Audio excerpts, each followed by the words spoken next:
समतल ध्रुवित प्रकाश प्राप्त करने की विधि यानी बूस्टर का नियम भी इसे कहते हैं। क्वेश्चन आए कि बूस्टर का नियम क्या है, तो आप इसे लिख सकते हैं। ये वेरी मोस्ट इम्पोर्टेंट क्वेश्चन है, 5 मार्क्स का क्वेश्चन है, बोर्ड परीक्षा में ये अवश्य पूछा जाएगा। तो यहाँ पर है कि समतल ध्रुवित प्रकाश प्राप्त करने की विधि, या क्वेश्चन आए कि समतल ध्रुवित प्रकाश प्राप्त करने की विधि का विस्तार से सचित्र वर्णन कीजिए, तो उसमें भी आप इसी को लिखेंगे। तो इसमें सबसे पहले बूस्टर का नियम, इसमें सबसे पहले इसका डायग्राम देख लेते हैं। तो डायग्राम दिया गया है कि परावर्तन द्वारा प्रकाश का ध्रुवण, इसमें यहाँ पर पारदर्शी माध्यम कांच दिया गया है।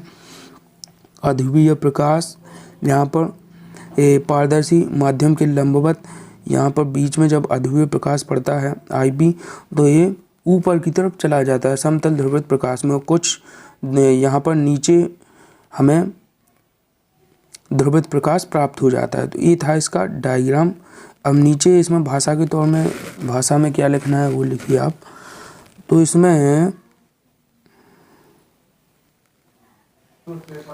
नीचे लिखेंगे, जब अध्रुवित प्रकाश किसी पारदर्शी माध्यम, जैसे पारदर्शी माध्यम हो गया कांच, के पृष्ठ से परावर्तित होता है तो वह आंशिक रूप से समतल ध्रुवित हो जाता है।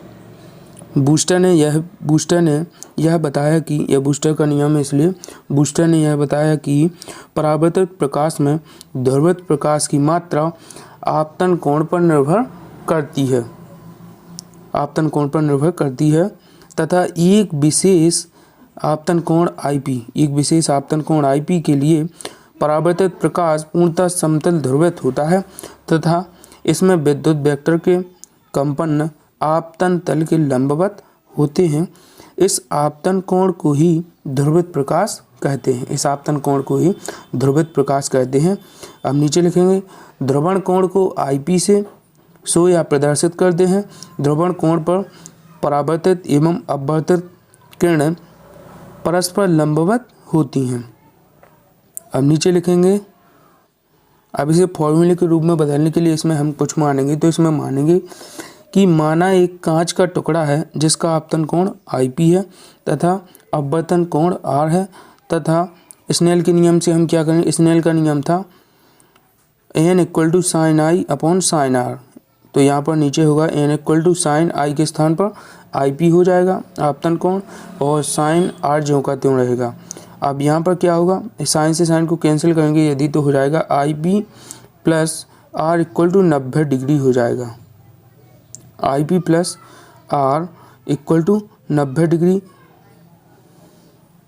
यहाँ पे हमें साइन से साइन को कैंसिल नहीं करना है। ऊपर देखिए, आप ऊपर ले चलते हैं तो ऊपर है, यहाँ पर साइन IP और R, ये जो साइन IP और R, इसके बीच में एक लंबवत एक रेखा, इसे काल्पनिक रेखा मान लें, तो इसके बीच का कोण है यह है 90 डिग्री। तो यदि हम साइन IP और प्लस R दोनों को जोड़ें, R यानी परावर्तन कोण, इन दोनों को जोड़ें तो साइन IP + R = 90 डिग्री हो जाएगा। तो इसी प्रकार से अब यदि इसे हम पक्षांतर करें तो यहाँ पर हो जाएगा R = 90 - IP।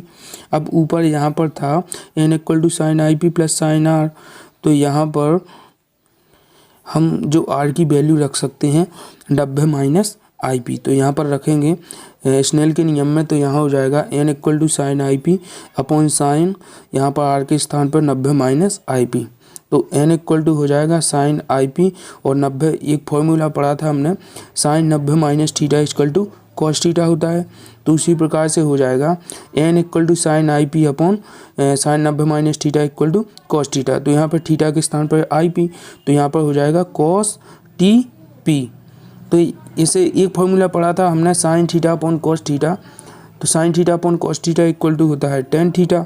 तो उसी प्रकार से हो जाएगा यहाँ पर n = tan IP। तो ये हो जाएगा फॉर्मूला, यहाँ पर हो जाएगा बूस्टर के नियम का ये फॉर्मूला है n = tan IP।